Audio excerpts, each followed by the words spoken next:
اللہ تعالیٰ کون ہے؟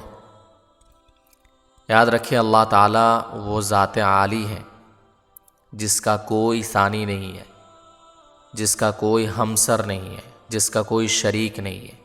وہ وحدہ لا شریک لہ ہے، جس کا کوئی شریک نہیں ہے۔ اللہ تبارک و تعالیٰ نے اس پوری دنیا کو بنایا ہے، اس پوری کائنات کو پیدا کیا ہے، عدم سے وجود بخشا ہے، اور اس پوری دنیا کے اندر جتنی چیزوں کو اللہ تبارک و تعالیٰ نے پیدا کیا ہے، سب کو اللہ تعالیٰ نے جوڑا جوڑا بنایا ہے۔ اللہ تعالیٰ نے ارشاد فرمایا وَمِن كُلِّ شَيْءٍ خَلَقْنَا زَوْجَيْنِ لَعَلَّكُمْ تَذَكَّرُونَ، اور ہم نے ہر چیز کو جوڑا جوڑا پیدا کیا ہے، لَعَلَّكُمْ تَذَكَّرُونَ، تاکہ تم یاد کر سکو، تاکہ تم نصیحت حاصل کر سکو، تاکہ تم عبرت حاصل کر سکو۔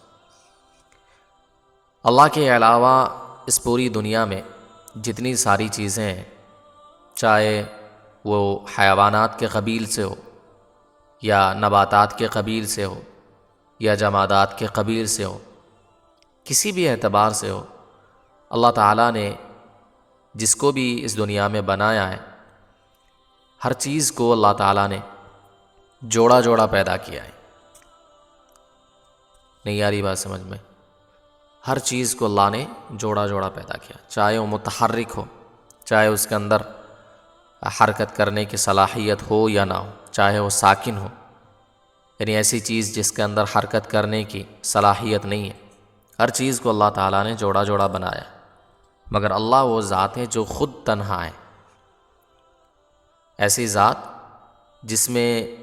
جس کی صفات میں کوئی شریک نہیں ہے، جو اپنی الہیت میں اور اپنے معبود ہونے کے اعتبار سے یکتا ہے۔ ہمارا اللہ ایک ہی ہے، ایک سے زائد نہیں ہے، معبود ہمارا ایک ہی ہے، ایک سے زائد نہیں ہے۔ اگر اس روئے زمین پر ایک سے زائد معبود ہوتے تو یہ جو دنیا کا نظام ہمیں اور آپ کو نظر آتا ہے، یہ سارا نظام تباہ و برباد ہو جاتا ہے۔ یہ سورج کا بروقت طلوع ہونا اور بروقت غروب ہونا، اور اسی طرح یہ جو سارا نظام چل رہا ہے، ہوائیں چل رہی ہیں، ٹھیک ہے نا، اسی طرح انسان کا پیدا ہونا، مرنا، یہ جینا مرنا، یہ ساری چیزیں جو چل رہی ہیں نا، یہ اللہ کے ایک ہونے کی دلیل ہے، معبود کے ایک ہونے کی دلیل ہے۔ اگر ایک سے زائد معبود ہوتے تو اس دنیا کا نظام درہم برہم ہو جاتا۔ اگر ایک سے زائد ہوتے تو آپ سوچ سکتے ہیں، ظاہر سی بات ہے، سورج کے طلوع ہونے کے وقت میں اختلاف پیدا ہو جاتا، سورج کے غروب ہونے کے وقت میں اختلاف پیدا ہو جاتا۔ ایک معبود یہ کہتا کہ نہیں، ابھی سورج طلوع نہیں ہوگا، 1 گھنٹے کے بعد طلوع ہوگا۔ دوسرا معبود یہ کہتا کہ نہیں، ابھی طلوع ہوگا، 1 گھنٹے کے بعد کیوں ہوگا بھائی، ابھی طلوع ہوگا۔ اسی طرح ہر چیز میں اختلاف پیدا ہو جاتا۔ تو نظام کنٹرول میں ہے اور نظام درہم برہم نہیں ہے، سارا نظام ٹھیک ٹھاک چل رہا ہے، سورج بھی طلوع ہو رہا ہے اپنے وقت میں اور اپنے وقت میں غروب ہو رہا ہے، مہینے کا شروع ہونا، مہینے کا ختم ہونا، سال کا شروع ہونا، سال کا ختم ہونا، یہ جو سارا نظام چل رہا ہے اور نظام میں کوئی گڑبڑی نہیں ہو رہی ہے، اس کا مطلب یہ کہ اللہ ایک ہے، اس کی ذات میں، اس کی صفات میں کوئی شریک نہیں ہے۔ اور اللہ تعالیٰ شرک کرنے والے کو پسند بھی نہیں کرتا، اور سب سے بڑا گناہ یہی ہے کہ اللہ کے ساتھ کسی اور کو شریک ٹھہرا دیا جائے، ہے نا۔ اللہ تعالیٰ تمام گناہوں کو معاف کر دیتا ہے، مگر ایک گناہ اللہ تعالیٰ نہیں معاف کرتا ہے بغیر توبہ کے۔ البتہ اگر کوئی توبہ کر لے، پھر سے اللہ کی وحدانیت کو قبول کر لے، تو اللہ تعالیٰ غفور الرحیم ہے، معاف کر دے گا۔ تو جو شرک کرتا ہے اللہ کے ساتھ، اللہ کی ذات میں، اللہ کی صفات میں کسی اور کو شریک ٹھہراتا ہے اللہ کے ساتھ، تو اللہ تعالیٰ کبھی ایسے بندے کو معاف نہیں کرتا ہے۔ تو یہ بات ہمیں معلوم ہو گئی کہ اللہ ایک ہے اپنی ذات کے اعتبار سے، اپنی صفات کے اعتبار سے، اور باقی پوری دنیا کے اندر جتنی ساری چیزیں ہیں اللہ تبارک و تعالیٰ نے سب کو جوڑا جوڑا بنایا ہے۔ ایک بات اور یاد رکھیں کہ چونکہ ہم انسان ہیں اور ہمیں جگہ کی ضرورت ہوتی ہے، زمان کی ضرورت ہوتی ہے اور مکان کی بھی ضرورت ہوتی ہے نا۔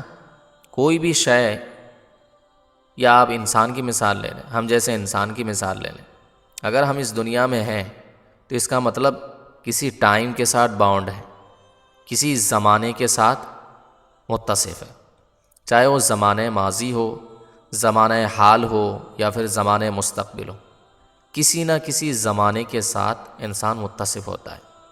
جو انسان مر چکا ہے، جیسے آپ میں سے بہت سے کے والدین یا پھر دادا دادی، نانا نانی، پردادا، سکڑ دادا، لکڑ دادا، جتنے ہمارے ریلیٹیو رشتہ دار وغیرہ گزر چکے ہیں، وہ زمانے ماضی کے ساتھ متصف ہے، زمانے ماضی کے بندھن سے نکل نہیں سکتے۔ اسی طرح فی الحال جو ہم جی رہے ہیں، ٹھیک ہے نا، ہم زمانے حال کے ساتھ متصف ہیں، اور اگر اللہ نے زندگی رکھی ہے، ٹھیک ہے، کب تک زندگی یہ تو کسی کو نہیں معلوم ہے، کب زندگی یعنی کب تک وفا کرے گی، کب تک ہم زندہ رہیں گے، یہ تو اللہ ہی بہتر جانتا ہے۔ مگر ان فیوچر اگر ہم زندہ رہیں تو ظاہر سی بات ہے ہم زمانے مستقبل کے ساتھ متصف ہوں گے۔ تو اگر وہ انسان ہے، ہم میں سے ہر کوئی کسی نہ کسی زمانے کے ساتھ متصف ہے، زمانے سے باہر نہیں جا سکتے، ٹائم سے باہر نہیں جا سکتے، یا تو زمانے ماضی میں، یا پھر زمانے حال میں، یا پھر زمانے مستقبل میں۔ اسی طرح جس طرح انسان زمان کا محتاج ہے، ٹھیک اسی طرح انسان مکان کا بھی محتاج ہے۔ کوئی بھی انسان ہو، چاہے آپ ہیں یا پھر میں ہوں، جتنے ہیں اس دنیا میں، سب کسی نہ کسی جگہ کے، مکان کا مطلب وہ نہیں ہے جو آپ سمجھ رہے ہیں، مکان کا مطلب ذاتی مکان نہیں ہے، ٹھیک ہے نا، مکان کا مطلب جگہ۔ انسان کہیں نہ کہیں رہے گا، چاہے اپنی ذاتی مکان میں ہو، یا پھر کرائے کے مکان میں، یا پھر یعنی اسٹیشن کے نیچے، پلیٹ فارم میں، یا پھر سڑک کے کنارے، کہیں نہ کہیں رہے گا۔ جگہ سے وہ پاک نہیں ہے۔ انسان، ہم جیسے انسان نہ ٹائم سے پاک ہے، نہ ٹائم سے برتر ہے، اور نہ ہی جگہ سے برتر ہے۔ تو ہمیں یعنی زمان کی ضرورت بھی ہے اور مکان کی بھی ضرورت ہے۔ چاہے کتنا ہی غریب انسان کیوں نہ ہو، وہ کہیں نہ کہیں رہے گا، چاہے اپنے گھر میں ہو، یا پھر کسی اور کے گھر میں ہو، یا پھر سڑک کے کنارے ہو، یا پھر پل کے نیچے ہو، کہیں نہ کہیں زندگی گزارے گا، ٹھیک ہے نا۔ جیسے سورج ڈھلنے کے بعد، سورج کے غروب ہونے کے بعد جب رات آتی ہے، رات میں تو سونا ضروری ہے، تو انسان کہیں نہ کہیں تو سوئے گا، اپنے گھر میں سوئے یا پھر کہیں اور سوئے، راستے پر سو جائے، کہیں نہ کہیں تو سوئے گا، ٹھیک ہے نا۔ تو ہم جیسے انسانوں کو کس کی ضرورت ہوتی ہے؟ جگہ کی ضرورت ہوتی ہے۔ جس طرح ٹائم کی ضرورت ہے، ٹھیک اسی طرح زمان یعنی مکان کی ضرورت بھی ہے، جگہ کی ضرورت بھی ہے، رہائش گاہ ہونا ضروری ہے، کہیں نہ کہیں رہنا تو ضروری ہے۔ مگر اللہ تعالیٰ ان دونوں چیزوں سے پاک ہے۔ اللہ تعالیٰ نہ تو زمان کا محتاج ہے اور نہ ہی مکان کا محتاج ہے۔ میں اس کو صراحتاً ذکر کرتا ہوں، آپ سمجھے کس طرح۔ اللہ تعالیٰ زمان کا بھی محتاج نہیں ہے۔ کیا مطلب؟ مطلب ہے کہ اللہ تعالیٰ کسی زمانے کے ساتھ خاص نہیں ہے، کہ نعوذ باللہ یہ کہا جائے کہ اللہ تعالیٰ زمانے ماضی میں تو تھے، اب نہیں ہے، یا پھر زمانے ماضی میں نہیں تھے، فی الحال ہیں، زمانے مستقبل کا پتہ نہیں، یا پھر نعوذ باللہ اللہ تعالیٰ نہ تو زمانہ ماضی میں ہے اور نہ ہی زمانہ ماضی میں تھا اور نہ ہی زمانہ حال میں ہے اور نہ ہی یعنی مستقبل کا پتہ نہیں، مستقبل میں ہو بھی سکتے ہیں یا نہیں بھی ہو سکتے۔ یہ صورت بھی صحیح نہیں ہے، کیونکہ اللہ تعالیٰ ازل سے ہیں، ہمیشہ سے ہیں۔ بہت سے دہریہ جو ملحد ہیں وہ لوگ سوال کرتے ہیں کہ اللہ تعالیٰ اگر ہمیشہ سے ہیں تو اس دنیا کو پیدا کرنے سے پہلے اللہ تعالیٰ کیا کر رہا تھا؟ یاد رکھیں یہ سوال ہی اللہ کے حوالے سے غلط ہے، کیونکہ یہ جو ہمیشہ کا لفظ ہمیں سمجھ میں آتا ہے، ٹھیک ہے نا، اور اسی طرح ٹائم اور یہ جو زمانے کا ہمارے اندر تصور ہے، چاہے زمانہ ماضی ہو، زمانہ حال ہو، زمانہ مستقبل ہو، ان تینوں زمانوں کا جو تصور ہے وہ اللہ تعالیٰ نے یہ تصور ہمیں اس دنیا کے پیدا کرنے کے بعد دیا ہے۔ اس سے پہلے اللہ تعالیٰ کس حالت میں تھا اور کیا کر رہا تھا، تو یہ اللہ تعالیٰ کے بارے میں سوال ہی غلط ہے۔ تو یاد رکھیں کہ اللہ تعالیٰ کسی زمانے کا پابند نہیں ہے، کسی زمانے کے بندھن میں بنا ہوا نہیں ہے، بلکہ اللہ تعالیٰ ہمیشہ سے ہیں، ازل سے ہیں، ابد سے ہیں۔ کس حال میں تھا اس کے بارے میں ہمیں نہ تو تفتیش کرنی چاہیے، نہ تو تحقیق کرنی چاہیے، اور تحقیق جو بھی کرے گا وہ گمراہ ہو جائے گا، کیونکہ اسے کوئی جواب ہی نہیں ملے گا۔ بس ہمیں تو اس حال میں یعنی یہ سوچ کے بند کر دینا چاہیے کہ بھائی اللہ تعالیٰ جس حال میں بھی ہے، جس حال میں بھی تھا، واللہ اعلم بالصواب، اللہ ہی بہتر جانتا ہے۔ ہمیں تو بہت کم علم دیا گیا، ہمیں کیسے پتہ چلے گا کہ ہمارے پیدا ہونے سے پہلے اللہ کیا کر رہا تھا؟ تو اللہ کسی زمانے کا پابند نہیں ہے، نہ تو وہ زمانے ماضی میں تھا اب نہیں ہے، ایسا نہیں کہا جا سکتا۔ وہ ہمیشہ سے ہے اور ہمیشہ رہے گا، سمجھ گئے؟ تو ایک بات تو ہم نے سمجھ لی کہ اللہ تعالیٰ کسی زمانے کا پابند نہیں ہے، کسی ٹائم کا پابند نہیں ہے۔ اللہ تعالیٰ نے ٹائم کو بنایا ہے، اور جو انسان کسی چیز کو بناتا ہے وہ اس کے اندر داخل نہیں ہوتا ہے۔ تو جب اللہ تعالیٰ نے ٹائم کو بنایا تو اللہ تعالیٰ خود ٹائم کے اندر کیسے آ سکتا ہے؟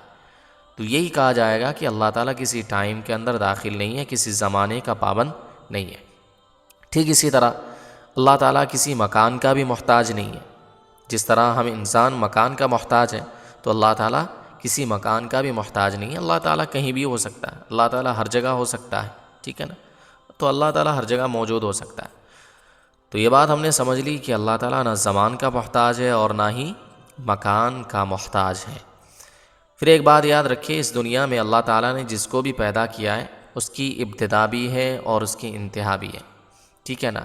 جیسے جب ہم پیدا ہوئے تھے، ابھی تو ہم نوجوان ہیں، ہم میں سے بہت سے نوجوان ہیں، بہت سے ادھیڑ عمر کے ہیں، بہت سے شیخ فانی ہیں یعنی مرنے کے قریب ہو چکے ہیں، بہت سے ایسے جو بالکل بچے ہیں، ابھی ابھی جن کی پیدائش ہوئی ہے۔ تو ہم جیسے اس دنیا میں جتنی ساری مخلوقات ہیں ان کی کہیں نہ کہیں ابتدا بھی ہوتی ہے اور کہیں نہ کہیں پہ جا کے انتہا بھی ہوتی ہے، ٹھیک ہے نا؟ جیسے ہم جیسے انسان جب ہم پیدا ہوئے تھے تو ہماری پیدائش تھی، وہ ہماری ابتدا تھی۔ پھر اس کے بعد ہم تھوڑا بڑے ہوئے، پھر اس کے بعد یعنی نوجوان ہوئے، ٹھیک ہے نا؟ ذمہ داریاں آئیں، شادی ہوئی، بچے ہوئے، ٹھیک ہے؟ پھر اس کے بعد جوانی کی عمر ڈھلتی گئی، 40-45 سال ہو گئے، ٹھیک ہے؟ 50 سال کے ہو گئے، 60 سال کے ہو گئے، بڑھاپا آ گیا، بال سفید ہو گئے، ٹھیک ہے؟ اور بدن کے اندر وہ طاقت ختم ہو گئی ہے، خون کے اندر وہ جوش ختم ہو گیا ہے۔ پھر آہستہ آہستہ انسان کو بڑھاپا لاحق ہوتا ہے، آہستہ آہستہ وہ مرنے کے قریب ہو جاتا ہے، ٹھیک ہے؟ ایک وقت آتا ہے کہ اس کا انتقال ہو جاتا ہے، وفات پا جاتا ہے۔ نہیں آ رہی بات سمجھ میں؟ اب یہ اور بات ہے کہ وفات کب ہوگی، کس موقع پر موت آئے گی، یہ تو اللہ عالم، اللہ بہتر جانتا ہے۔ لیکن ابتدا جس کی ہوئی ہے اس دنیا میں، انتہا ضرور ہوگی۔ مرنے سے کوئی پیچھے نہیں ہٹ سکتا، چاہے مسلمان ہو، غیر مسلم ہو، اور یہاں تک کہ غیر مسلم نے بھی اس بات کو تسلیم کی ہے کہ مرنا تو ہے، چاہے اب ہو یا کل ہو یا 2-4 دن بعد ہو، کسی بھی حالت میں انسان کو مرنا تو مرنا ہے۔ تو میں یہ عرض کر رہا تھا کہ جس کی ابتدا ہے اس دنیا میں اس کی انتہا بھی ہے۔ ایسا نہیں ہے کہ کوئی انسان پیدا ہوا ہے وہ مرے گا ہی نہیں ہے، کبھی نہیں ختم ہوگا، ایسا نہیں ہے۔ صرف انسان کی بات نہیں ہے، چاہے نباتات ہو، جمادات ہو، ساری چیزیں جو ہم دیکھ رہے ہوتے ہیں نا اس دنیا کے اندر، اللہ تعالیٰ نے جن تمام چیزوں کو پیدا کیا ہے سب کو ایک دن ختم ہو جانا ہے، فنا ہو جانا ہے۔ اللہ تعالیٰ نے ارشاد فرمایا کل من علیہا فان ویبقى وجہ ربک ذو الجلال والاکرام، کہ اس دنیا کے اندر جتنی ساری چیزیں ہیں اللہ تعالیٰ ان تمام چیزوں پر فنا طاری کر دے گا، ساری چیزیں فنا ہو جائے گی، ختم ہو جائے گی، صرف وَيَبْقَى وَجْهُ رَبِّكَ ذُو الْجَلَالِ وَالْإِكْرَامِ، صرف اللہ کی ذات باقی رہے گی۔ تو میں کہہ رہا تھا کہ جس کی بھی ابتدا ہوئی ہے کہیں نہ کہیں پہ جا کے اس کی انتہا بھی ہوگی، وہ چیز ختم ہو جائے گی، چاہے حیوانات ہی کیوں نہ ہو، ہم جیسے انسانی کیوں نہ ہو، ہم پیدا ہوئے مگر جب تک اللہ کو ہمارا زندہ رہنا منظور ہوگا، جب تک تقدیر میں زندہ رہنا لکھا ہے تب تک ہم زندہ رہیں گے۔ اور ایک بات اور شامل کر دوں کہ اور یہ جتنی ساری چیزیں ہوتی ہیں نا اس دنیا کے اندر، وہ ساری چیزیں اللہ کی مرضی سے ہوتی ہے، ہمارا زندہ ہونا، ہمارا مرنا، اور اسی طریقے سے جتنی ساری چیزیں ہیں نا آپ دیکھتے ہیں ساری چیزیں اللہ کی مشیت، اللہ کی مرضی سے ہوتی ہیں۔ آپ مجھے بتاؤ کوئی انسان اپنی مرضی سے زندہ ہو سکتا ہے؟ نہیں ہو سکتا ہے۔ یہی وجہ آپ دیکھیں گے بہت سے لوگوں کو اللہ تعالیٰ اولاد کی نعمت سے محروم کر دیتے ہیں، وہ پتہ نہیں کیا کیا کر رہے ہوتے ہیں، کبھی اس حکیم کے پاس، کبھی اس حکیم کے پاس، کبھی کسی بابا کے دربار میں، کبھی اس بابا کے دربار میں، ٹھیک ہے نا، پتہ نہیں کیا کیا کام کر رہے ہوتے ہیں، مگر پھر بھی ان کے یہاں بچے پیدا نہیں ہوتے۔ تو اس سے یہ بات سمجھ میں آتی ہے کہ بچے کی پیدائش، انسان کی پیدائش اور اسی طریقے سے انسان کی وفات کس کے ہاتھ میں ہے؟ اللہ کے ہاتھ میں ہے، اللہ کی مرضی پر ڈیپینڈ ہے۔ اللہ کسی کے گھر میں اگر بچہ دینا چاہے گا تو ضرور اس کے یہاں بچہ پیدا ہوگا، اور اگر نہیں چاہے گا تو نہیں ہوگا، اور ایسا دیکھا بھی جاتا ہے، مشاہدے کی بات ہے، ٹھیک ہے نا۔ اور اسی طرح وفات بھی اللہ کی مرضی سے ہوتی ہے، وفات بھی اللہ کی مرضی سے ہوتی ہے۔ کوئی انسان اللہ کی مرضی کے بغیر مر نہیں سکتا۔ اللہ اگر نہ چاہے تو چاہے آپ لاکھ کوشش کر لیں، ہزاروں کوشش کر لیں، پھر بھی آپ زندہ رہیں گے۔ یہی وجہ آپ نے دیکھا ہوگا بہت سے لوگوں کو وہ گاڑی کے نیچے آ جاتے ہیں، مگر کسی طرح کوئی ذریعہ بن جاتا ہے اس کی زندگی کا، وہ انسان بچ جاتا ہے، ٹھیک ہے۔ بہت سے لوگ زہر پی لیتے ہیں، اس کے باوجود اس کو زندگی مل جاتی ہے۔ بہت سے لوگ یعنی خطرناک جنگل سے ہو کر گزر آتے ہیں، جہاں جانا مشکل ہے، جہاں جانا زندگی اور موت سے لڑنے کے مترادف ہیں، اس کے باوجود وہ وہاں سے یعنی خوشی خوشی آ جاتے ہیں، انہیں کچھ بھی نہیں ہوتا ہے، ٹھیک ہے نا۔ بہت سے لوگوں کو سانپ کاٹ دیتا ہے، سانپ ڈس دیتا ہے، اس کے باوجود، حالانکہ ایسا سانپ کہ جس کی ڈسنے کے بعد مرنے کے چانس زیادہ بڑھ جاتے ہیں، زندگی کے چانس کم ہو جاتے ہیں، اس کے باوجود بھی انسان زندہ رہتا ہے۔ اس کا مطلب یہ کہ اللہ اس کی یعنی اللہ کی یہاں اور اللہ کے علم میں اس کی وفات اب تک نہیں ہوئی ہے، اس وجہ سے، اور اللہ کی مرضی شامل حال نہیں ہے۔ تو بہت سے لوگ گاڑی کے نیچے آ جاتے ہیں، ٹرین کے نیچے آ جاتے ہیں، ڈوب جاتے ہیں، اس کے باوجود وہ زندہ رہتے ہیں، ٹھیک ہے نا۔ تو زندہ رہنا اور اسی طریقے سے مرنا، یہ ساری چیزیں کس کی مرضی سے؟ اللہ کی مرضی سے ہوتا ہے، سب کچھ اللہ کی مرضی سے ہوتا ہے۔ اللہ اگر چاہے گا تو آپ زندہ رہیں گے، اللہ اگر نہیں چاہے گا تو آپ مر جائیں گے، وفات پا جائیں گے۔ ہاں، تو بات کہاں سے کہاں نکلی؟ تو میں کہہ رہا تھا کہ اس دنیا میں جو بھی چیز وجود میں آئی ہے سب کو ایک دن فنا ہونا ہے، جس کی بھی ابتدا ہوئی ہے اس کی انتہا بھی ضرور ہوگی، ٹھیک ہے نا۔ ابتدا ہوئی ہے، انتہا نہیں ہوگی، ایسا نہیں ہو سکتا۔ اسی طرح ہاں، مگر اللہ جو ہے، اللہ کی ابتدا تو ہے مگر انتہا نہیں ہے، اللہ کی انتہا کبھی نہیں ہوگی، کسی حد کے ساتھ محدود نہیں ہے، کوئی لمٹ نہیں ہے کہ اللہ اب تو ہے مگر آئندہ کا پتہ نہیں ہے، نعوذ باللہ، ایسا نہیں ہے، ٹھیک ہے۔ اللہ نہ تو کسی زمانے کے ساتھ خاص ہے اور نہ ہی کسی مکان کے ساتھ خاص ہے۔ تو اللہ تعالیٰ اب ہے یعنی ہمیشہ سے ہیں، ہمیشہ رہیں گے، اس کی انتہا نہیں ہوگی، ٹھیک ہے۔ لامتناہی آپ کہہ سکتے ہیں، غیر محدود ہے، غیر لمیٹیشن ہے، اس کی ان لمیٹیشن کہہ لیں کہ جس کی کوئی لمٹ نہیں ہے، تو اللہ تو ایسی ذات عالی ہے، جس ذات عالی نے ہمیں پیدا کیا ہے، تو اگر وہ لمٹ کے اندر آ جاتے ہیں، یعنی اب تک زندہ رہے گا پھر اس کے بعد ختم ہو جائے گا، تو وہ خالق ہی نہیں ہو سکتا، ٹھیک ہے؟ تو خالق ہونا اس بات کی علامت ہے، معبود ہونا اس بات کی علامت ہے کہ وہ ان لمٹ ہے، اور اس کی کبھی انتہا نہیں ہوگی، وہ کبھی مرے گا نہیں ہے، ٹھیک ہے؟ اس پر کبھی وفات واقع نہیں ہوگی، موت واقع نہیں ہوگی۔ ہم جیسے انسانوں پر موت بھی آئے گی، ہم جیسے انسان زندہ بھی ہوں گے، مریں گے، پھر اس کے بعد جب اٹھانے کی باری آئے گی وفات کے بعد، ہم جیسے سب مر جائیں گے، مرنے کے بعد قیامت کے لیے، روز محشر کے لیے ہم جیسوں کو اٹھایا جائے گا، یہ بھی اللہ کی مرضی سے ہوگا۔ ایسی ساری چیزیں اس دنیا میں جو چیزیں ہمیں نظر آتی ہیں، ساری چیزیں اللہ کی مرضی سے ہوتی ہیں۔